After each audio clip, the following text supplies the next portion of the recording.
friends, welcome to Tarun IS.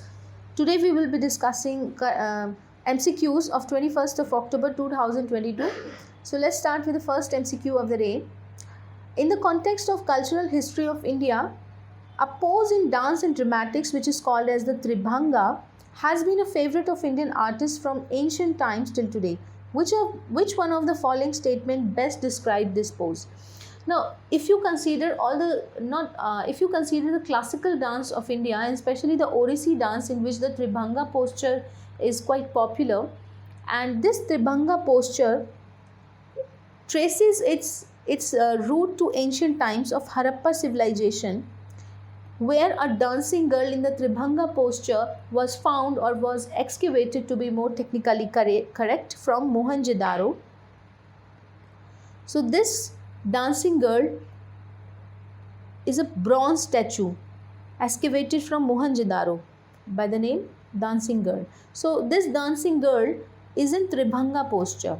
And now what is this Tribhanga posture? The body is tilted in three different ways. Like upper body is tilted towards the right, the middle body is tilted towards the left, and the lower body is tilted again towards the right. So this is how the Tribhanga posture is there. So basically, now let us consider what this Tribhanga posture is. The first statement says one leg is bent and the body is slightly but oppositely curved at waist and neck. Alright, like I described you. The second statement says the facial expressions, hand gestures and makeup are combined to symbolize certain epic or historic characters. Now this is, if I am not correct, this is related with the Kathakali dance, because the Kathakali dance, the makeup and the colors which are used in the makeup, this symbolizes certain meaning. They symbolizes certain expressions, certain feelings. So, and the facial expressions and the hand gestures in the Kathakali. So most probably this statement is related with the Kathakali but not with the Tribhanga posture. The second statement is the movement of the body, face and hands are used to express oneself or to tell a story. So if somebody is telling a story using body, face and hands, most of the classical dance in India like Bharatanatyam and even the Kathak, they express a story. And Kathak comes from the word Kathakars. So basically the facial expressions, the gesture of hand, the foot movement, etc. They narrate a story. So this is related with the other classical dance but not the Tribhanga posture. The fourth statement is a little smile, slightly curved waist and hand gestures are emphasized to express the feeling of love or eroticism. This is something which is related with the Mohini Natyam, which is the dance of Mohini from the Kerala. So therefore, if I consider all these statements, the statement 1 seems to be most appropriate according to the definition of the Tribhanga posture. Hence, A will be our correct answer. Let's move on to the second question. This appeared in the year 2013 of the prelims exam of the UPSC CSE. Now let's see what the statements are. Which of the following statement is applicable to the Jain doctrine? So everyone who is preparing for UPSC CSE must have studied these two important heterosect philosophies of Indian school of philosophy, Jainism and Buddhism. Please prepare them well. So now let us consider Jainism and statement related with it. The surest way of annihilating karma is to practice penance. Yes, the difference between the Jainism and Buddhism is this, that Buddhism is related with the Madhyam Marg, the middle path. And Jainism is somehow related with the extreme penance. So first statement seems to be the correct way. According to Buddhism, the Madhyam Marg is the philosophy in order to achieve nirvana. But when it comes to achieving Kevalya Jana or Kevalya Gyan in Jainism, penance is the way. Penance is the way. Every object, even the smallest particle, has soul. Now, the Jain doctrine basically says that every object that is present on the earth has a soul. Even the inanimate object, even the dead things like furniture and etc. Everything has soul in it. So, first statement is also correct and second statement is also correct. The third statement talks about that karma is the bane of the soul and it must be ended. Now, the important point here is that both the Jain doctrine and the Buddhist doctrine, they do talk about the karma. that what do we do? Like, in order to achieve the liberation, in order to achieve the salvation, karma is definitely needed. So karma is not considered as bane of the soul, right? Now let us see the correct answer. Since third statement is incorrect, B is our correct answer, that is 1 and 2 only. But before we move on to the third question, there is one correction which I would like to make, that in the current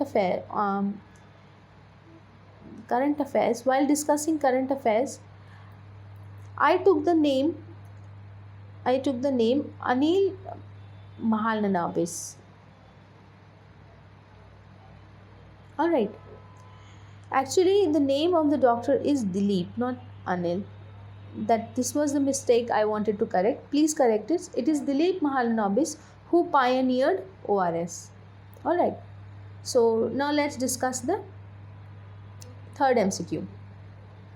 Which one of the following pairs does not form part of the 6 systems of Indian philosophy? Now, Indian philosophy is divided into 2 sects: the orthodox philosophy and the heterodox. In heterodox, we have Jainism, we have Buddhism, we have Charaka philosophy or Lokyata philosophy.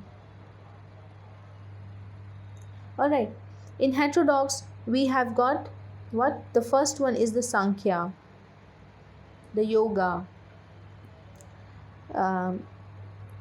the Nyaya philosophy, the Vaishika philosophy, and the Mimamsa philosophy, Uttar Mimamsa and Purv Mimamsa. The Mimamsa philosophy is there, right?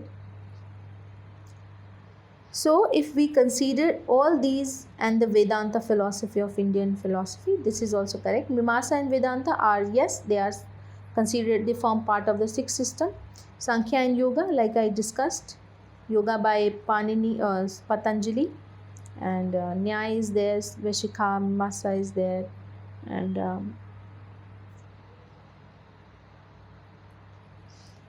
Nyaya and Vaishika is there, so this is not our correct answer. This Lokyata philosophy does not form part of the 6th system of Indian philosophy. It forms part of the heterodox school of philosophy. Therefore, C is our correct answer. Let's move on to the next question.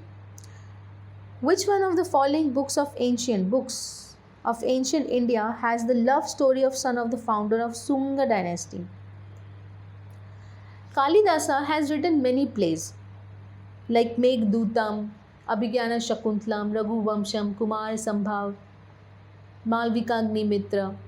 So the love story of the son of the founder of the Sunga dynasty is the Malvika Agnimitra. That how the Agnimitra, who the name of the ruler, the Prince Agnimitra, he falls in love with the courtesan known as Malvika, right? So Malvika Agnimitra is the correct answer, right?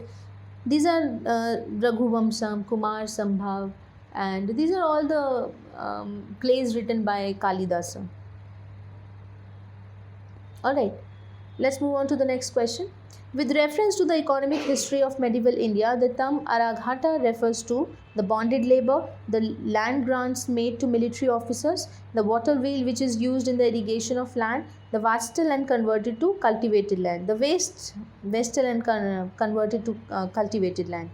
The correct answer is the water wheel. Araghata, basically it's a Persian term, and the canal system and the underground irrigation system was bought. The idea of this underground irrigation and canal system, it was bought from Persia, from Iran. And in south, in Deccan, if you see that because of the terrain and also the geomorphology of the region, it was not possible to excavate a canal. Therefore, this underground irrigation and canal system was built, and Araghata is basically the water wheel which was used, and it looks something. Still, we use the water wheel, right? So Araghata basically was the water wheel. Let's move on to the next question. With reference to the street lighting, the street lighting, the light that we see on the road, no? The bigger lights to lighten the road. How do sodium lamps differ from the LED lamp? LED lamp means light emitting diode. Now let's consider these statement and we will discuss that how these two are different. The first statement is that sodium lamps, they produce light in 360 degree, but it is not so in the case of LED lamps. Alright. Now what happens? Let us consider example of the lamp, like this sodium lamp. Sodium lamp is something like this. So it is basically is going to illuminate in 360 degree. However, this is how the LED light looks like. Alright, so LED light has a linear flow of light. That means it is going to illuminate in 180 degree. Thus, first statement is correct. Now let's see the second statement. As street lights, sodium lamps have longer lifespan than LED lamp. This is incorrect statement because light emitting diode has the longer lifespan. It has the longer lifespan. Alright, sorry for my nose is blocked. Now let's see the third statement. The spectrum of visible light for sodium lamp is almost monochromatic, while LED lamp offers significant color advantage in street lighting. This is very true. If let's take the example of the lightning that are used in during the celebration of Diwali. These are LED lights only, and LED lights can be built across the n number of colors across the visible spectrum in the electromagnetic spectrum. Therefore, the spectrum of the sodium lamp is monochromatic. That means it emits a single color. However, LED light can be built across the number of colors. So third statement is also correct. Therefore, first and third is our correct statement and second statement is incorrect. Let's see what has been asked. Select the correct answer using the code given below. First and third statement were correct. Therefore, C will be our correct answer. Let's move on to the next question. Triclosan, considered harmful when exposed to high levels for a long time, is most likely present in which of the following? If we consider the properties of triclosan, which is antibacterial in nature, and however, despite the fact that it is bactericidal, it cannot be consumed. Therefore, it is mostly found in the toiletry preparation, soap, washes, detergents, etc. Especially the hand washes which we use. Therefore, they are most likely to be found not in the preservatives because they cannot be consumed, food ripening substances, of course, and generally for the purpose of the food ripening, ethylene gas is used. Ethylene gas is in use. There are 5 phytohormones, and ethylene gas is one of the phytohormones which is responsible for the ripening of the foods. Therefore, in order to artificially ripen the fruits like mango, banana, etc., traders, they use this substance called ethylene gas. It's like in powder form, but it is released. It's sublime in nature. That means directly from the solid it goes to it changes into the gaseous state. So it is sublime, right? So ethylene gas is responsible for this ripening. So second is also not the correct answer. Reuse plastic containers. No, we already discussed that it has the antibacterial properties. Therefore, D is our correct answer. Triclosan is used in the toiletry preparation. Let's move on to the next question then. This is 8th question. Please make it correct. This is 8th question. Consider the following statement. The first statement is, the right to the city is an agreed human right, and the UN Habitat monitors the commitments made by each country in this regard. Now, right to the city. Yes, this is an agreed human right, and according to the United Nations Habitat, it does monitors the commitment made by each country in this regard. Therefore, first is the correct answer. The second is, right to the city gives every occupant of the city the right to reclaim public spaces and public participation in the city. For example, if a person is living in the city, he or she can claim the public spaces like the public parks, the green areas, public transport, and everything which is related with the commons, the public commons, something which is the public property and something which is commonly used by the public.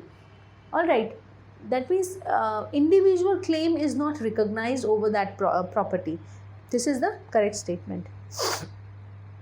Right to the city means that the state cannot deny any public service or facility to the unauthorized colonies in the city. Now, let me present an argument that why this statement has to be incorrect. You see, that the public entity or the state is not mandated to provide the basic amenity facilities to the unauthorized colonies, and the state can demolish those unauthorized colonies, as it was recently seen in Delhi, that many of the colonies in the outskirts areas of the Delhi, they were unauthorized colony. I mean they were demolished. So a public entity may provide, but it is not obligated to provide. And people living in the unauthorized colonies, slums, and encroached land can be evicted. However, in the Olga Telly judgment, the Supreme Court says that right to livelihood and right to settlement is part of the fundamental rights of an individual under the Constitution, Article 21. Therefore, a prior notice has to be given and the time has to be given for them to evacuate the place humanely. There cannot be forceful evacuation. Therefore, the third statement is incorrect statement. So let's see what has been asked. Which of the statement given above is correct? First and second are correct statements, so C will be our answer. So that's it for today. Thank you very much for watching Tarun Eyes. Have a nice day.